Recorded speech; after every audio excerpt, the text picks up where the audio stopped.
የአማራ ፋኖ ወደ ወለጋ ተሻገረ። ከትናንትና ጀምሮ በወለጋ በአራት አቅጣጫ ከባድ ውጊያ እየተደረገ ነው ተብሏል።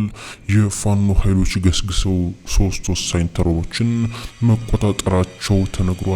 በስፍራው የነበሩ የኦሮሚያ ሚሊሻዎችም መበተናቸው ነው እየተነገረው። በስፋት ከቦታው የደረሰኝን መረጃ ወደ እናንተ አደርሳለሁ። አብይ አህመድም ተደናግጧል። ሽመልስ አብዲሳም ቢሮ ለቆ ወጥቷል ተብሏል። መረጃውን ታደምጣላችሁ። የአማራ ፋኖ በሁሉም ቦታዎች ላይ ከፍተኛ ማጥቃትን እየፈጸመ ነው ተባለ።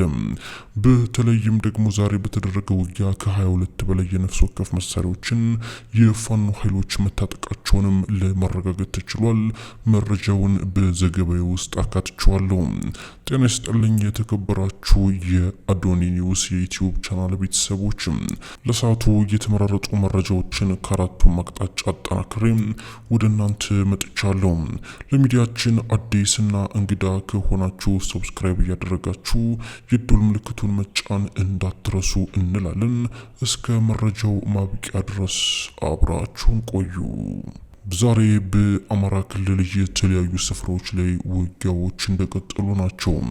የአማራ ፋኖ ብሔራዊ ኃይል ምዕራብ ቀጠና የቴዎድሮስ እዝ በአርበኛ ዘመነ ካሴ እየተመራ አዲስ ዘመቻ ለመጀመር በተጠንቀቅ ላይ እንደቆመ ለማወቅ ተችሏል። የጎጃም ፋኖዎች በተጠንቀቅ እንዲቆሙና አስፈላጊ ትዕዛዝ በተሰጠ ቁጥር ከፍተኛ ማጥቃት እንዲፈጽሙ አርበኛ ዘመነ ካሴ ትዕዛዝ ሰጥቷል ተብሏል።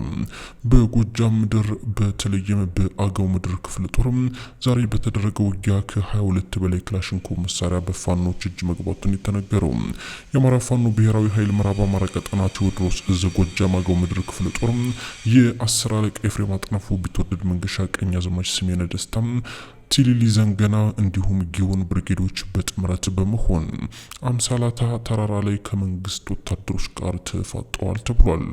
አምሳላታ ተራራ ላይ ሰፍሮ የነበረው የመንግስት ኃይልም በወንድማማቾቹ ብርጌዶች ከበውስጥ ከገባ በኋላ ነው ውጊያው የተደረገው።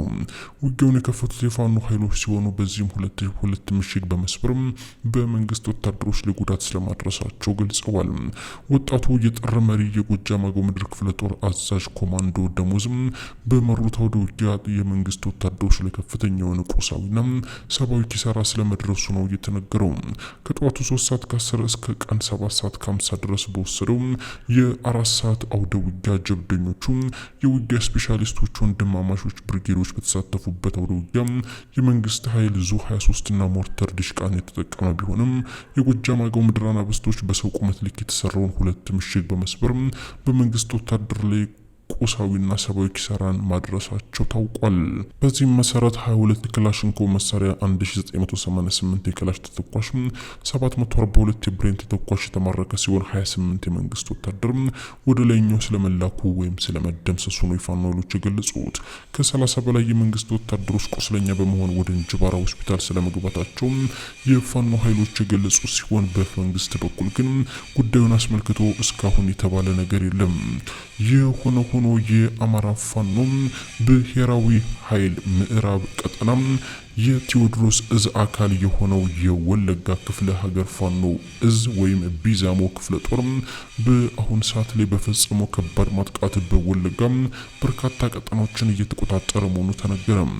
በዛሬው ዕለት በ4 ግንባሮች በተደረገ ከባድ ውጊያ ነው የመንግስት ወታደሮች ከፍተኛ ድንጋጤ ውስጥ የከተተ የፋኖ ተግባር የተፈጸመው። ፋኖ ወደ ኦሮሚያ ክልል ጥሶ በመግባት ነው የወለጋ ሸንተረራማ ቦታዎችን በእጁ እያስገባ የሚገኘው። በዚህም በወለጋ 3 ወሳኝ ተራሮች አሁን በፋኖ እጅ ገቡ ሲሆን የኦሮሚያ ልዩ ኃይል እስኪመጣ ድረስ በሚል ሚሊሻዎቹን ብትንትናቸው እንደወጣና ከ11 በላይ ክላሽንኮቭም በፋኖ እጅ እንደገባ ነው ለማወቅ የተቻለው። ይህንን ተከትሎ የኦሮሚያ ክልል ፕሬዝዳንት ሽመልስ አብዲሳ ከአዳማ ቢሮአቸው ወጥተው ወደ አዲስ አበባ ስለመሄዳቸው ለማወቅ ተችሏል።